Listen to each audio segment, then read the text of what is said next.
मेरे आला हज़रत सरकार फरमाते हैं, फरिश्ते भी करते हैं ताज़ीम मेरी, फरिश्ते भी करते हैं ताज़ीम मेरी, फिदा हो के उन पे ये इज्जत मिली है।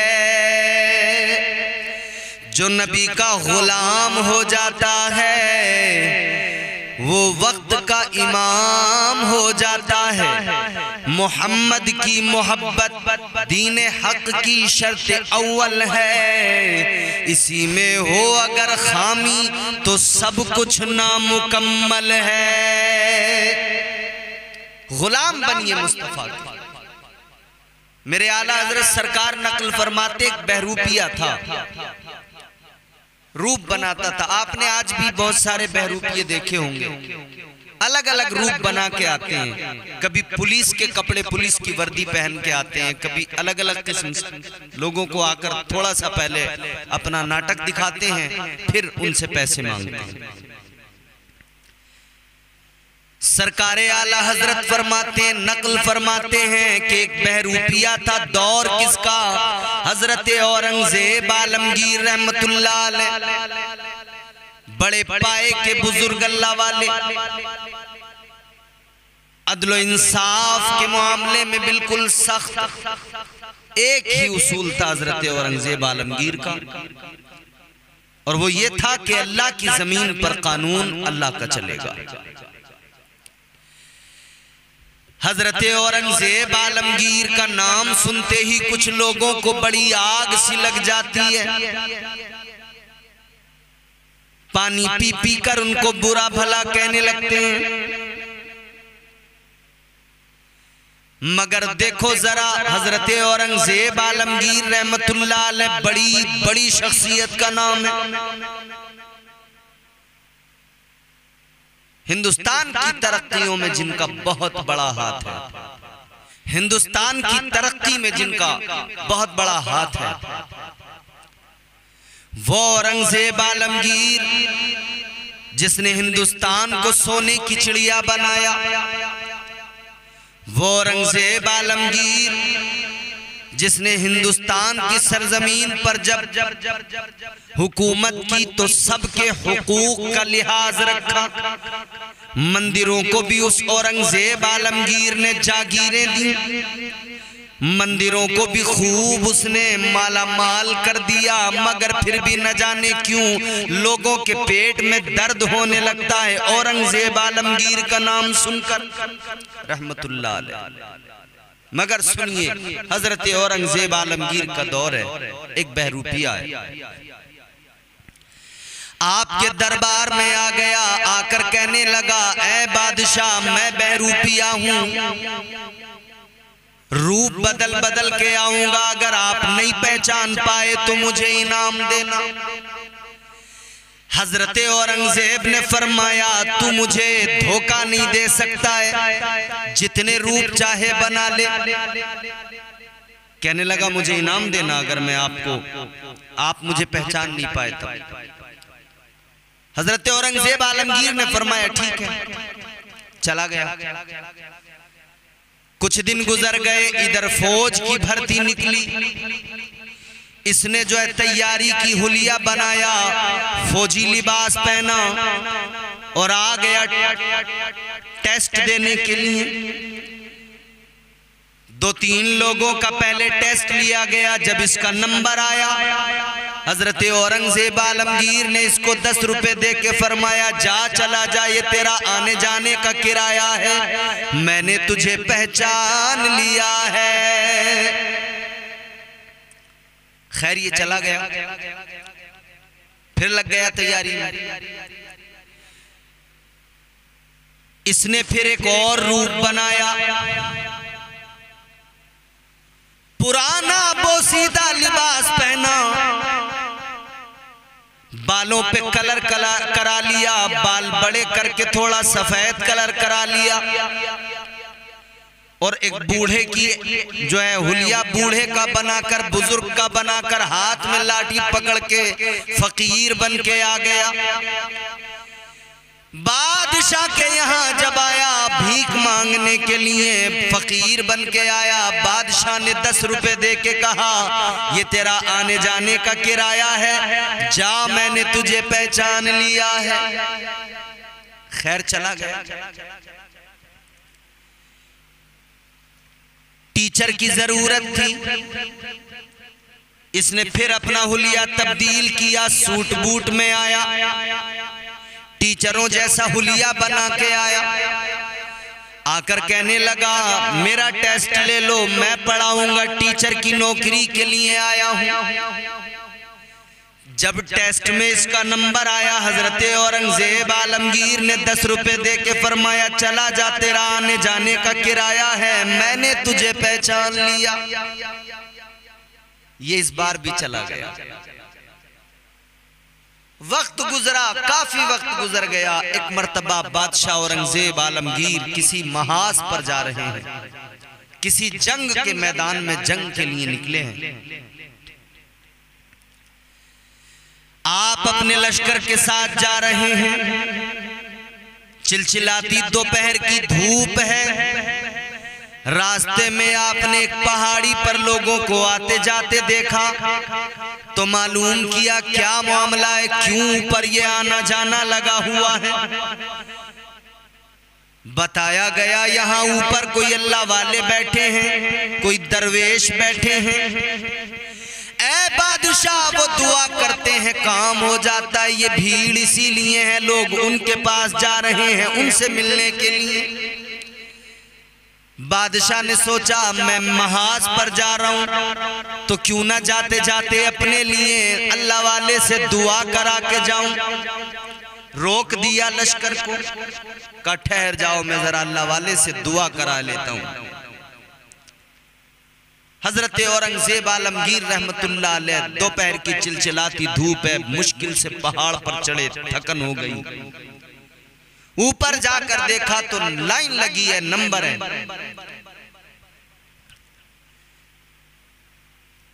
काफी देर के बाद में काफी लंबी लाइन लोगों की लगी है, पीछे आप भी खड़े हो गए लाइन में।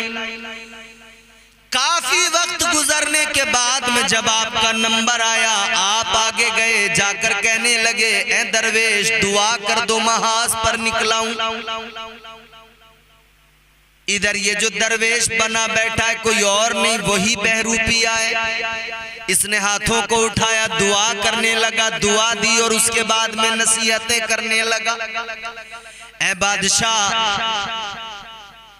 अल्लाह की मदद के साथ लड़ना, अल्लाह की मदद पे भरोसा करना, नसीहतें करने लगा। बादशाह, जब जीत कर आओ, फतह हासिल कर लो तो मगरूर ना होना, घमंड ना करना। बादशाह को इस बार एहसास ही नहीं हुआ। नसीहतें भी कर दी, दुआ भी कर दी। हजरत औरंगजेब आलमगीर ने चंद सिक्के मुसल्ले के नीचे रखे और इजाजत ली। उल्टे पैरों जब वापस चलने लगे तो रुमाल झाड़ के ये खड़ा हुआ और खड़े होके कहने लगा ऐ बादशाह जरा ठहरो, ऐ औरंगजेब जरा रुक जाओ, अब की बार आप मुझे नहीं पहचान पाए, मैं वही बहरूपिया हूं। इतना सुना तो हजरत औरंगजेब आलमगीर फरमाने लगे हाँ, अब की बार तो मैं वाकई तुझे नहीं पहचान पाया, बोल क्या इनाम चाहता है। अब की बार वाकई तूने ऐसा हुलिया बनाया कि मैं तुझे पहचान नहीं पाया, बता क्या इनाम चाहता है। इसने कहा बादशाह, तुम्हारे ताज में जो हीरे लगे हैं महंगे हैं, कीमती हैं, ये अपना ताज मुझे दे दो। हजरत औरंगजेब आलमगीर रहमतुल्लाह अलैह ने अपना ताज उतारा और उसके कदमों पर रख दिया, काले ये तेरा हो गया। फरमाने लगे अभी जल्दी में हूं, जंग पे जा रहा हूं, महाज पे जा रहा हूं, ये तो दे दिया जो देना है, फिर आना मेरे दरबार में और इनाम दूंगा तुझे। हजरत औरंगजेब आलमगीर रहमतुल्लाह अलैह इतना फरमाकर जब वापस चलने लगे बहरूपिये ने कहा बादशाह जरा रुक जाओ, औरंगजेब जरा रुक जाओ। आप रुके, पीछे मुड़े, फरमाया अब क्या बात है? कहने लगा बादशाह ये आपका ताज आप अपने पास रखो, मुझे कुछ नहीं चाहिए। बादशाह ने कहा क्या बात, तूने तो इनाम पाने के लिए ये सब कुछ किया था, अब क्यों नहीं चाहिए? कहने लगा बादशाह बात समझ में आ गई, मसला हल हो गया, बहुत कुछ समझ गया। बादशाह ने कहा क्या बात है? ये कहने लगा है औरंगजेब सुनो, मैंने झूठ मूठ का हुलिया बनाया, ये अल्लाह वालों का सहुलिया बनाया, ये दरवेशी इख्तियार की, ढोंग रचाया मैंने, झूठ मूठ की दाढ़ी रखी, झूठ मूठ का साफा पहना, ये लिबास पहना, झूठ मूठ की तस्बीह पकड़कर ये हुलिया बनाकर मैं अल्लाह अल्लाह करने लगा। लोग धोखे में आ गए। ए बादशाह मेरी समझ में मसला आ गया, जब मैंने झूठ मूठ का ये रूप इख्तियार किया तो बादशाह का ताज मेरे कदमों में आ गया, और अगर मैं सचमुच में अल्लाह और उसके रसूल की मोहब्बत को दिल में बसाकर इबादत और रियाजत में लग जाऊं तो फिर ये ताज क्या है, तख्त क्या है, सारी कायनात के खजाने अल्लाह मुझे अता फरमा देगा, क्या कुछ नहीं फिर अल्लाह देगा। कहने लगा बादशाह बात समझ में आ गई, अब ये मालो दौलत नहीं चाहिए, झूठ मूठ का हुलिया बनाया था तो इतना मिला कि बादशाह का ताज मेरे कदमों में आ गया। अगर सचमुच में ऐसा ही हो जाऊं, सचमुच में ऐसा ही बन जाऊं तो फिर मेरा रब मुझे कितना नवाजेगा, फिर मेरे अल्लाह की मुझ पर कितनी इनायतें होंगी। लम्हों में बात समझ में आ जाती है, अक्लें खुल जाती हैं, अक्लों के दरीचे खुल जाते हैं। अजीजाने गिरामी वकार उस दिन के बाद में वो वाकई दरवेश बन गया, अल्लाह अल्लाह में लग गया। बात समझने वाली ये है जो नबी का सच्चा गुलाम बन जाए उसकी तो शान बड़ी, जो झूठ मूठ में भी ऐसा हुलिया बना ले उसे भी अल्लाह बड़ी इज्जतों से नवाज देता है। दाढ़ी किसी ने रख ली, भले वो नमाज नहीं पढ़ता, भले वो आलिम नहीं, मगर फिर भी लोग उसे इज्जत के साथ उसका नाम लेते हैं, इज्जत से बात करते हैं। कोई दाढ़ी टोपी इस्लामी हुलिया बनाकर चले, लोग इज्जत देते हैं। तो फिर अगर कोई वाकई मोहम्मद मुस्तफ़ा सल्लल्लाहु अलैहि वसल्लम का सच्चा गुलाम हो जाए तो फिर उसे दुनिया कितनी इज्जतें देगी। हजरत बिलाल हबशी रज़ी अल्लाह ताला अन्हु, रंग काला, गुलाम इब्ने गुलाम, मगर एक दिन मुस्तफ़ा जाने रहमत से नजर लड़ गई, मुस्तफ़ा का प्यार सीने में आ गया, इश्क हो गया जनाबे हजरत बिलाल को मदीने वाले आका से। और याद रखना अजीजों, बात इश्क की होती है, नाम जबान पे फौरन हजरत बिलाल का आ जाता है। वो हजरत बिलाल हबशी रज़ी अल्लाह ताला अन्हु, अल्लाह अल्लाह, हजरत अमीरुल मोमिनीन खलीफतुल मुस्लिमीन हजरत सैयदना उमर फारूक आजम रज़ी अल्लाह ताला अन्हु के पास आए मिलने के लिए।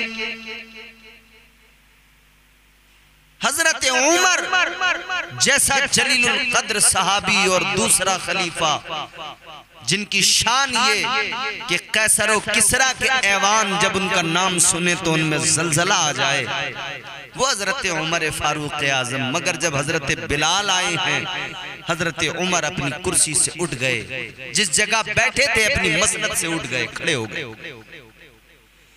लोग देख रहे हैं, हैरान है, ए उमर आप तो खलीफतुल मुस्लिमीन हो, अमीरुल मोमिनीन हो, फिर भला बिलाल के लिए ये सब क्यों? हजरत उमर ने फरमाया सुनो, एक बात अच्छी तरह जान लो, ये बिलाल पहले तो गुलाम था उमैया बिन खलफ का, मगर जब इसने मुस्तफा की गुलामी को इख्तियार किया और हजरत बिलाल से भी कहने लगे हैं बिलाल, जब से तुम मदीने वाले आका के गुलाम बन गए उसी वक्त से उम्मत के इमाम बन गए। जब इज्जतें मुस्तफा ने अता की हों तो फिर उमर की क्या मजाल के बिलाल का अदब न करे, बिलाल की इज्जत न करे।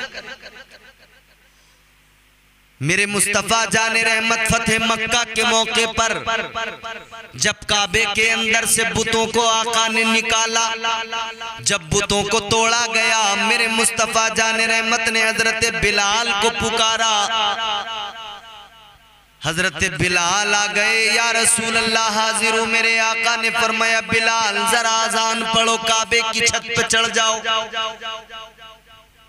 सवाल किया गया, या रसूल अल्लाह इतना बड़ा दिन है, आज भी बिलाल से अजान पढ़वाएंगे? मेरे आका ने फरमाया, मार खा के बिलाल अजान, मार खा के अजान पढ़े बिलाल, सफर में अजान पढ़े बिलाल, मैदान जंग में अजान पढ़े बिलाल, हर जगह जब बिलाल अजान पढ़े तो फिर आज इतना बड़ा मौका आया, अल्लाह ने इज्जत अता की, तो फिर आज क्यों बिलाल अजान नहीं पढ़े?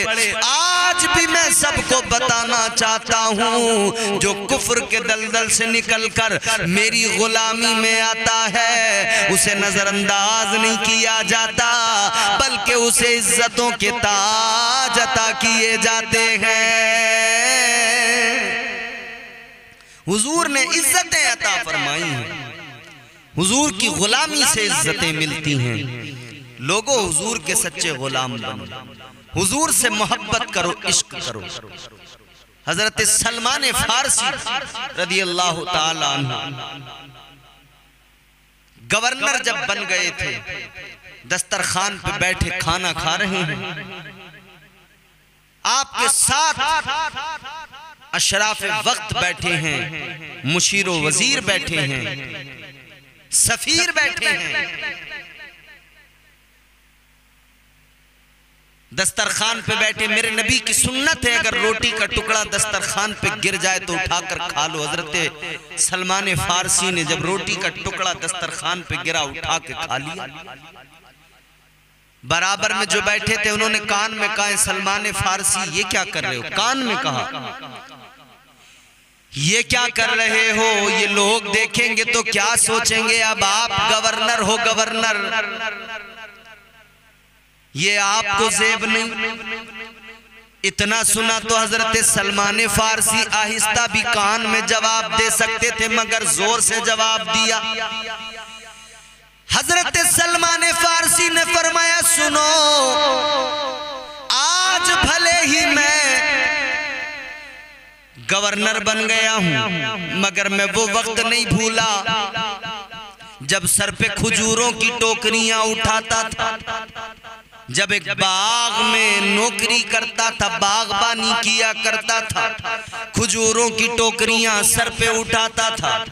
फिर मुस्तफ़ा की गुलामी में आया, फिर ताजदारे मदीना की गुलामी ने इज्जतों से नवाजा, फिर मुझे ये इज्जत मिली।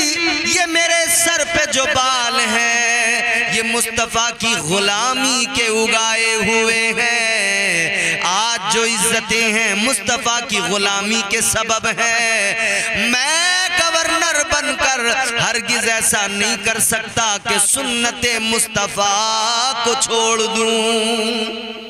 फरमाते हैं, सुन्नते मुस्तफ़ा को मैं तर्क नहीं कर सकता, नबी की सुन्नतों से पीछे नहीं हट सकता। ये मेरे आका के सहाबा की मोहब्बत है।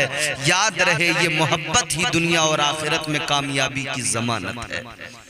इकबाल ने कहा था कि मोहम्मद से वफा तूने तो हम तेरे हैं, ये जहां चीज है क्या लोहो कलम तेरे हैं। इश्क मुस्तफ़ा से जिंदगी बनती है, न हो इश्क मुस्तफ़ा तो जिंदगी फजूल है। इश्क मुस्तफ़ा की बदौलत इज्जतें मिलती हैं। आज भी अगर इज्जतें मिलेंगी तो मुसलमानों, ये जो कमी आई है ये इस वजह से कि हम दुनिया के हरीस हो गए, माल और दौलत के हरीस हो गए। मुस्तफ़ा जाने रहमत से सच्ची मोहब्बत करो, मदीने वाले आका से सच्चा प्यार करो। खुदा की कसम, इज्जतें बढ़ के तुम्हारे कदमों के बोसे लेती नजर आएंगी। मगर आज कहां से इज्जत मिले, अफसोस होता है, शर्म आती है।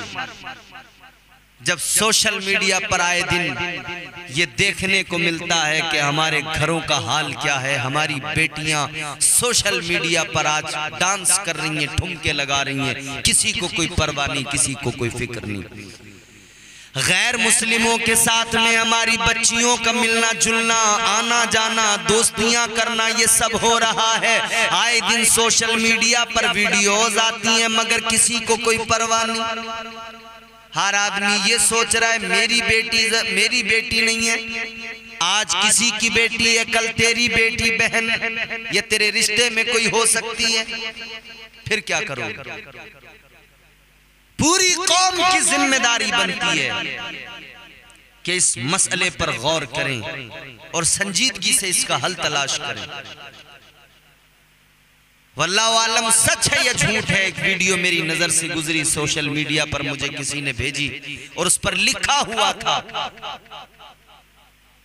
एक मुस्लिम बच्ची किसी गैर मुस्लिम के साथ मोहब्बत हो गई, उसके साथ चली गई, शादी कर ली। अब वो क्या करता है, लाकर खिंजीर का गोश्त, सूअर का गोश्त उसको लाकर देता है, कहता है इसको खा। उसके मुंह के अंदर जबरदस्ती डाल रहा है खिंजीर का गोश्त, और वो उसको उसकी कैफियत बदल रही है, उसको उल्टियां सी आ रही हैं।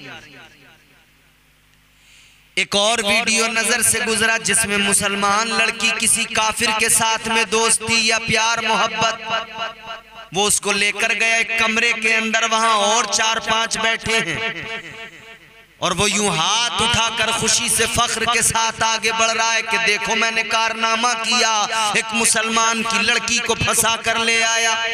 फिर वो लड़की वहां बैठ के हाथ जोड़ ले। ये शर्म करो मुसलमानों, ये घरों का क्या माहौल बन गया। खुदा के लिए इन बच्चियों का ख्याल करो। ये जो हमारे घरों की बच्चियां बाहर निकलती हैं, नजर रखो कहां जा रही हैं, किधर जा रही हैं।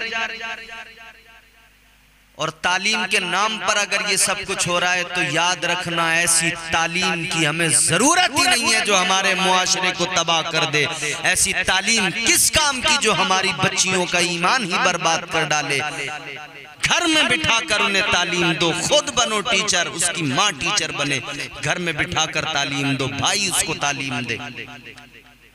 या फिर आप किसी ऐसी जगह पर तालीम दिलाएं जहां पर आपको लगता हो कि यहां पर हम एतमाद भरोसा कर सकते हैं। साथ उसको जाइए छोड़ने के लिए, लेकर आइए, बिल्कुल भी चूक नहीं होनी चाहिए। वक्त ना मिले कि बच्ची किसी गैर के साथ भाग जाए। मेरे अजीजों, वक्त आ गया है, अब बहुत ज्यादा मोहतात रहने की जरूरत है। हमारी बच्चियों को फंसाया जा रहा है, हमारे नौजवानों को वर्गलाया जा रहा है, हमारे नौजवानों को मार पीट कर कभी घायल किया जाता है, कभी पुलिस के जरिए उन्हें जेलों में बंद किया जाता है। अपने तर्ज जिंदगानी को बदलने की जरूरत है। अपनी आदतें, अपने अतवार बदलने। दुनिया से इतना दिल न लगाओ, दुनिया की रंगीनियों ने बर्बाद कर दिया। माल दौलत के जो हम हरीस बन गए, इस हिरस ने हमें बर्बाद कर दिया। मेरे हुजूर ने बाज़ाब्ता फरमाया था कि मुझे अपनी उम्मत में ये खौफ नहीं कि कुफ्र पलट कर आएगा, मगर ये खौफ है कि दुनिया, मालो दौलत, दुनिया की दौलत की हिरस मेरी उम्मत को बर्बाद करेगी। और वही नतीजा आज हमारे सामने। मालो दौलत का इतना लालच, आज दलालियां इस कदर हैं, अल्लाह खैर फरमाए। जहां जिसका मौका लगता है, जैसा भी मौका लगता है, 100 रुपए की दलाली का भी मौका लगता है, वो वहां भी नहीं चूकता। अपने रिश्तेदार, अपने सगे रिश्तों में, अपने दोस्तों के साथ, अपने भाइयों के साथ भी नहीं चूकता। अगर किसी को हॉस्पिटल में एडमिट कराने के लिए चले गए तो वो हमदर्दी के लिए नहीं, बल्कि वहां भी कोशिश ये है इससे कहीं ना कहीं 2-4 हजार रुपए मार लिए जाएं, 2-4 हजार की दलाली किसी तरह लग जाए। किसी को अगर कोई सामान दिलाने चले गए, उसमें 2-4 हजार की दलाली कर ली, उसमें 2-4 हजार मार लिए। किसी भी तरह से हो, बहरहाल लोग हद हो गई। गैस के सिलेंडर भी किसी को दिलवा रहे हैं तो उसमें भी दलालियां मार रहे हैं। किसी के बिजली के कनेक्शन को अगर चेंज करा रहे हैं, नाम ट्रांसफर करा रहे हैं, या उसमें कुछ भी जरा बहुत थोड़ा बहुत काम है और आपकी उसकी पहचान है बिजली घर के अंदर किसी अधिकारी से, तो वो जो वहां देना है वो तो देना है, उसके अलावा उसको अपने लिए उतना ही चाहिए। वो भी इतना बड़ा दलाल, हर जगह इतनी बड़ी दलाली।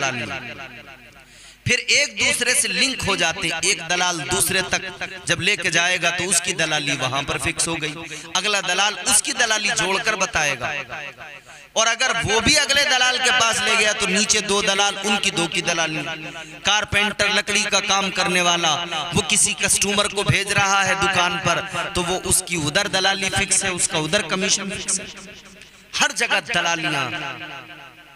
अपनी मेहनत का पैसा खाओ, अपनी मेहनत जो करते हो ना उसमें जब ये दलालियों के पैसे मिलाते हो वो भी सारी रकम बर्बाद हो जाती है। हाँ, जहां गुंजाइश है कि आपका वही रोजगार बना हुआ है तो उसमें एक हद मुकर्रर की गई है। जैसे जमीनों के लेन देन में ये कुछ चीजें हैं, वहां पर एक हद मुकर्रर की गई है, बस उतना ही आप, मगर ऐसा न करें कि आप बिल्कुल हराम के माल पर आमादा हो जाएं, जहां से भी मिल जाए, जैसा भी मिल जाए, माले हराम मिल जाए। अपनी आदतें बदलिए, शरीयत के सांचे में ढालिए खुद को।